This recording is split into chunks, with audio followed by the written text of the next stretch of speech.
Notre alimentation, c'est un moyen de changer aussi notre environnement.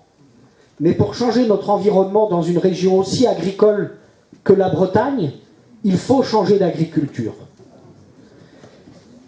Et pour changer d'agriculture, il faut pouvoir installer d'autres formes de modèles agricoles sur nos territoires. Et c'est là que le principe d'agir localement, il prend tout son sens. Parce qu'effectivement, à la fois pour démontrer, pour essaimer, pour que un voisin puisse regarder ce que fait son voisin bio ou installé sur un système d'agriculture durable, ben, il faut d'abord qu'il y ait des exploitants qui puissent s'installer. Or aujourd'hui, le système il est complètement verrouillé par ceux qui ne veulent pas que ça change.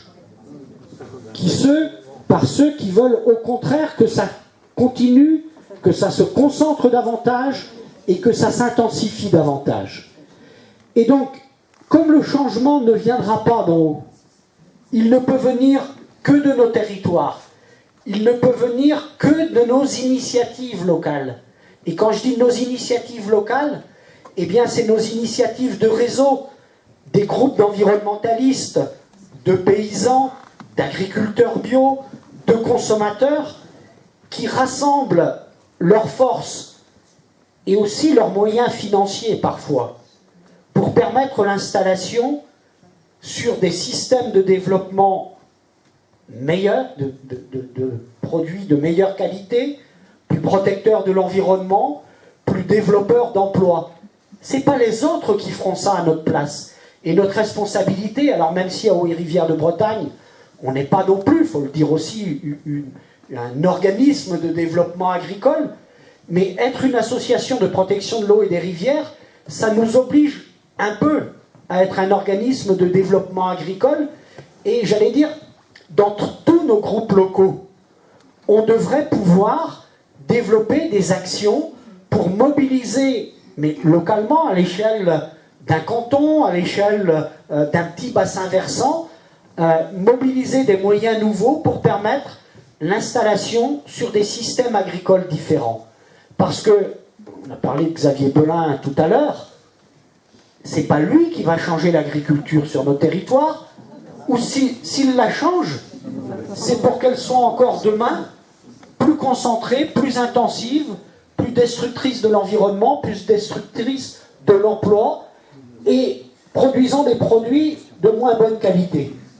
Donc, c'est pas lui qui va faire ce changement il viendra de nous.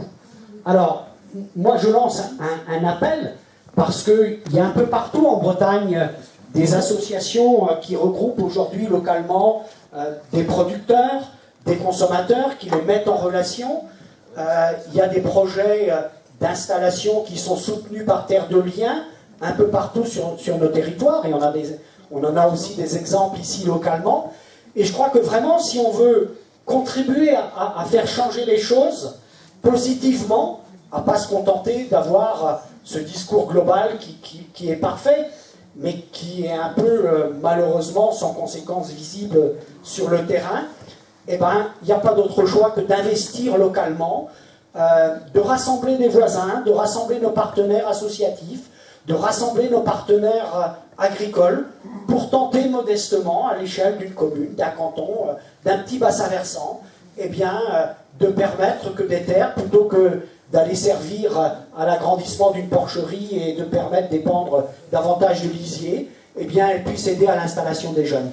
Et ça, c'est un message d'espérance, parce que c'est à la fois une action qui permet de rapprocher les producteurs et les consommateurs, et puis c'est une action très concrète, qui est visible et qui donne du sens à notre démarche générale de protection de l'environnement.